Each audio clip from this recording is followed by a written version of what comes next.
So I'll open by asking, who here has not heard of PayPal? Okay, I'm not going to talk about PayPal then. But just to let you know, we are still disruptive. To give you an idea there, we are extremely disruptive. So in the new area of mobile, we processed $14 billion last year on mobile transactions alone. And we're going to process about $20 billion this year. So we are still disrupting. We are leading these new areas. So I'm going to talk a bit about the future of spending this money, not how you're going to get the money, but how you're going to spend it. And I'm really going to try and look forward. My role at PayPal is developer evangelism, and I'm an inventor. I invent new stuff. So half of what I talk about probably won't happen, but at least we'll talk about it. So it's an interesting thing going on in the world at the moment, and this is what we call removing the E, but it's where online and offline is colliding very, very fast. And if you look at this graph, at the bottom there, you've got the growth of e-commerce, and everybody spends the time talking about how great and how quickly e-commerce is growing. But actually, the area you need to be looking at is the middle there.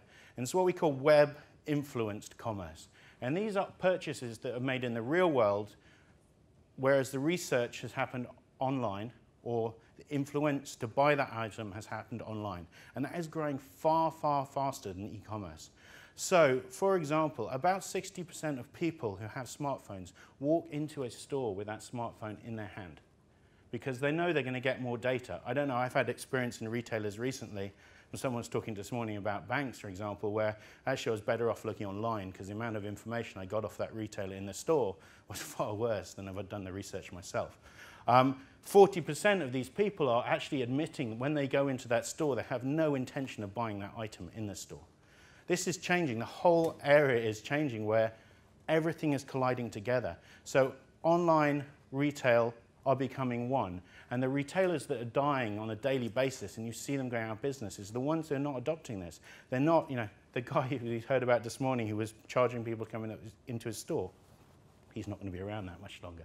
But the guys who are basically saying, oh, look, I've got a special product, this is never going to happen online. I can ring fence my products, I can ring fence my store and protect it. It's not going to happen because online this stuff is going quicker. There's more information. You can get it when you want. You can get it how you want. And really the only reason you walk into a store for now is customer service and getting that item instantly. And getting that item instantly is already starting to change. There's things like what eBay is doing in the US, where you can order your item from eBay and you can basically turn the geo on your phone. That item will be delivered to you wherever you are within 1 hour in San Francisco. So you don't even have to wait in because the courier knows where you are. So it follows you around to where you're going to be and you get your item. We've had people who've forgotten their trainers to go to the gym and they get a new pair they bought on eBay delivered to them before they go to the gym that afternoon. So this is changing. That instant available is completely changing, and that's changing the world of commerce. This revolution is starting all over the place. You've seen products like Red Laser, where you can walk into a store, scan a barcode, find the item cheaper elsewhere. Getting to the stage where you go into a store. I mean, I've seen some stores recently where they actually don't have any stock, and I think this is probably where a lot of retail stores are going to go. You walk into the store so you can actually just see and try the products, but you can't actually buy that product in the store. You try it on, you try the size, and then you order it, and they deliver it to your house. And I think that's going to change retail a huge amount. And when you talk about the future of spending, the future of money, this future of experience is very, very different. So where's this going? So now, how you spend your money. So it could be cash, cards, bank transfers. With faster payments, bank transfers have got very, very quick. So today, I would say it is using these perhaps traditional, getting slightly faster payment types, but actually it's starting to change. So you are walking around with your cell phone now, and you're starting to buy things from your cell phone now. So, for example, from PayPal, we have a product called Check-in. So I can use Check-in to find a store near me, check in, and get an item without having to ever take my wallet out of my pocket. For example, Jamba Juice in the US, I can sit at home. Jamba Juice, if you don't know, is like the Starbucks of juice. You can sit at home, you can find your nearest Jamba Juice, drop your check-in pin, select the drink you want, say I'll be there in 20 minutes, walk literally into the store, pick the drink up that's waiting for you and walk out by just waving. And what we're using there with check-in is using your face as a payment type. So your face is pretty individual. the waiter, the merchant selling that product can see your face on their screen. They can see it's you. Why get a wallet out? Why get a card out? Why tap on a machine? You don't need it. So this is how it's happening now. So using this cell phone, using geodata and all of that actually removes a lot of this complicated and expensive technology. And if you want to try this, please come to Richmond. We've got a town trial running there. You can walk down the high street and have a day out using PayPal on your cell phone. You don't even need to bring your wallet. But where's this going? So that's what we're here to talk about. And wearable tech is very interesting for me. So I look at the future, and of course everybody's talking about Google Glass.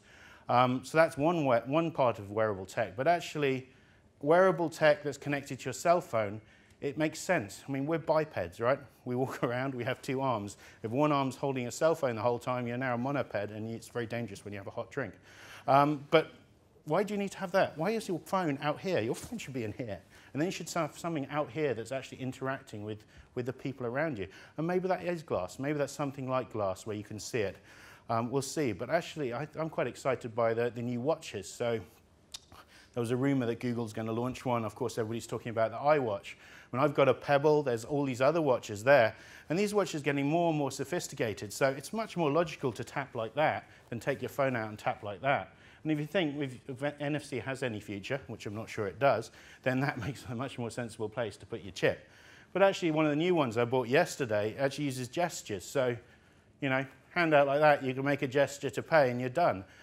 This is where it's actually going. I think you'll find in 2 years' time, you'll probably take your cell phone out of your pocket maybe once or twice a day, and it'll basically turn into a modem that sits inside your pocket. And then another interesting area, and I don't know, does anyone know what this thing is on the right-hand side? It's a brain control device. I've actually got one of these at home that someone gave me for Christmas. It does a stupid thing of fly balls around, all the rest of it. But I've seen one of these where you can actually fly a remote control helicopter using your brain. And then one of the ones I was looking online, there's a lady who's lost her arm, and they've actually fitted her with one of these, and she can actually now control her arm using her brain waves. So maybe, this is out there, right? Maybe, our current campaign is want it, get it. Maybe it's think it, get it, right? Think on the way home, you're driving your car. Damn, I've run out of milk. It's waiting for you when you get home. So maybe it's going this way. But I think this whole interaction really is down to this one thing. And I didn't screw up my slides for a change. This actually is supposed to be like this. The best type of payment is the payment you don't see. And that's the future of spending money. You want payments to be completely invisible. You don't want to make signatures. You don't want to tap cards. You don't want to type in PIN numbers. You want the worst bit of any transaction, which is frankly paying, to be invisible. You want to be simple and non-existent. And that's the future of spending money. Who here has seen Minority Report? So I normally ask this question of tech audiences. Who watched this scene here where Tom Cruise runs into the shopping mall and all these holographic things display around him and say, welcome back, Mr. He's on the hide, I can't remember what his name is. Welcome back, and he's a bit nervous because all these things are reading his name out. So I saw that and I thought, that's cool. How many people here thought that was cool, and how many people thought, what a nightmare? I thought it was cool. So actually where it gets very interesting is where the future and all this is going to is about identity. And I'm going to talk a little bit about identity. So just to break a few things, identity. What is identity? So identity isn't social. That's one of the things. A lot of people are talking about social networks and identity. Identity isn't social. Identity is not your browser and how you save things in your browser. That's not identity either. And identity is not even PayPal. These are all login tools, and you need to separate login from identity. Using logging into something is not your identity. Your identity is who you are. How you log in is something completely different. So important, when people are talking about identity solutions, make sure they're not talking about login solutions, because they're not the same thing. Because identity has a number of different ways, right? You've seen this film. Identity has different models. One of the models is you want to be anonymous. And you can be anonymous for a number of reasons. One of those reasons is because you want to defraud. So in this case, he wants to drink and he's not old enough. Identity, anonymous identity is one of them. This is the other interesting one, very much coming out of social networks, perceived identity. I think I'm a lion, but actually I'm a pussycat. And identity, again, internet allows you to create these identities. You can be who you want to be on the internet. But the true identity and the verified identity is the identity you need when you're going to start talking about purchases. So the idea here is I walk into that store. And as I walk into the store holder knows who I am. Now, this will freak some people out, and that's fine. You walk into the store, they know it's me. Now, they know I'm quite large, so they're not going to show me any small clothing. They also know I look really bad in skinny jeans, so they will not show me skinny jeans. But as I walk in, they'll know it's me. They know what I bought online. They know that I bought this cardigan, and I looked at that one. They didn't have my size. They have it in store here. So think back to the days of your grandmother. She walked into a store, and she got treated specially. So they knew who she was. They knew what type of flour, what type of bread, what she liked, and they brought that to her. They looked after her. She couldn't pay this month, maybe she couldn't pay this week, but they know her. She's been shopping there every week. Therefore, put it on the tab, come back, pay next week. That was a nice retail experience, and that's changed, because now your retail experience is they don't actually care who you are, or they do, but they don't know anything about you. And if you think when you shop online, you go to a website, that retailer knows where you came from based on your IP address. They know where you live. They know where you're shipping the items to, and they know where you go afterwards. They also know what you bought and what you sold. And that's probably unfair on the traditional retailers, because you can go into the same store every single week, and they won't know anything about you. Because, frankly, with a card, there's no transaction data pass-through that can be any use to anyone. So that identity, and if you can take that grandmother experience and bring it into the retail world today, using data and using online experience, you can actually make it worthwhile to go into a store again. Why would retailers care about this identity? And this slide I love. I always like to pause on it, because this guy either is sniffing his paint or he's got a dead body in the back. So one of the two. He cares because of fraud, and this is what he really cares. So 1.65%, and this is data from CyberSource, 1.65% of all online orders are fraudulent, right? And that's quite shocking, but not that shocking. What's more shocking is 25% of all online orders are actually manually reviewed. A human being looks at this digital transaction and tries to make a decision about that's good or bad. 71% of those released. And then if you do the maths, basically that means 5.6% of all good orders are rejected to save on 1.65% of bad orders. And that's just not efficient. That really is not efficient. So if you bring identity into it, and I'm not suggesting anything horrible like 3D Secure, but if you bring anything like that in, a good known identity about a user, then you're going to take a lot of this wastage out of the system. So it's convenience versus being anonymous. And we talked about being anonymous earlier, and we'll come on to that in a second. But where is your best source of identity about you? Where is the most up-to-date record about you held? It's probably your bank. And the reason it's your bank is because that's where you put your money. And you care about your money. People really, really care about that money. And you know if your details are wrong on your bank, you're not going to get your paycheck. If your details are wrong on your bank, you're not going to pay your bills and your electricity will go off. So you keep your information about yourself very, very up-to-date in your bank. And that's where actually identity should reside and where identity can come from. And that's exactly what we do at PayPal. So we have a product called Login with PayPal that allows you to basically log into third-party sites and systems using PayPal, because we, unlike other financial systems, we know who you are. So if you log in with a social network, for example, you can be that pussycat, you can be that lion, or you can be the teenage drinker. With PayPal, you have a bank account or a card attached to you, and you must exist, and you have an identity. Choice is massively important here. I'm a European. I know about choice. Germany is probably leading this when it comes to data and data protection.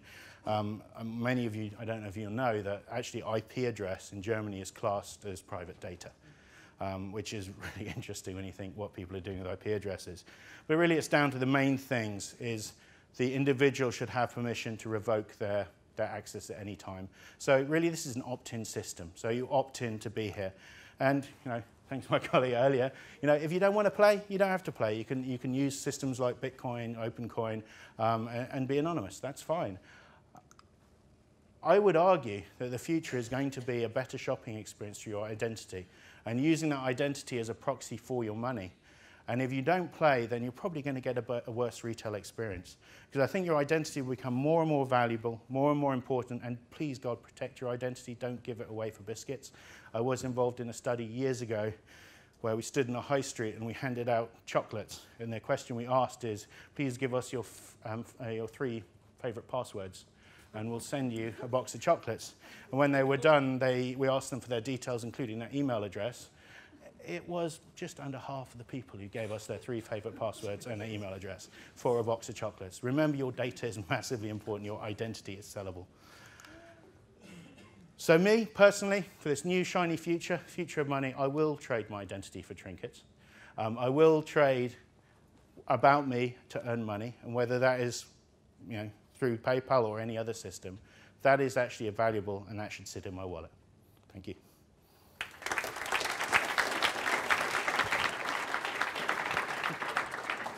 Thank you, John. So let me just take up something that Tarbet mentioned about incumbents finding it hard to move at the same pace as the innovators.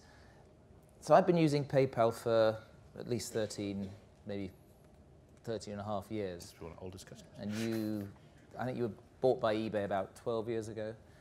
And I haven't noticed the process getting remarkably easier and smoother since then. There haven't been... Have you used a mobile phone? Yeah, but mostly I'm using a browser on a desktop, and I'm still being asked to log into a separate account than my eBay account, and you, by default, try and get me to the most profitable card on my account rather than my credit card and so on. And I think about somebody like John from Stripe trying to create a 5-second experience, trying to get people through as easily as possible. So maybe unfair, but serious question. How do you get a big organization like eBay, for which I suppose we can talk about PayPal, to move as quickly as some of these upstarts? So I think there's 2 things. When you're new, you don't have customers already. So by not having customers, you can create a brand new experience. When you've been around a while, there are customers who are used to things. So for example, at one stage, we tried a process where we completely removed login for certain transactions. And actually that reduced people paying because they freaked out. Because we've trained our customers to trust PayPal, and they do trust PayPal, they believe in us. And by taking the I'm logging into my PayPal bit away, they were like, what the hell happened there? That was clearly a phishing site. I'm going to leave it. So we have to make these steps to, we are making lots of steps to speed this process up, and you're going to see some really fast things. For example, our new mobile libraries, you don't log in. So we're using your mobile as a proxy login. But as we make these decisions, we've got to do it in a way, we have 18 million customers in the UK, right? Some of them have been using us 13 years, some are using us 3 years. You can't suddenly change everything overnight for their sake, because some people will freak out and think there's something strange going on.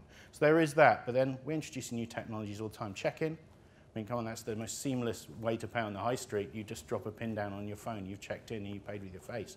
That's made life a lot quicker and a lot simpler. Last question. If you weren't doing PayPal and you were going to do another finance startup, where would you personally choose to go now? What would you do? So I've been watching TransferWise carefully. I think there's a big opportunity in moving money around the world. I think there's some differences in savings. I think something could be done about savings because they're really boring at the moment. So I think you could do something exciting with savings. Thank you very much, John Lunn. Cheers.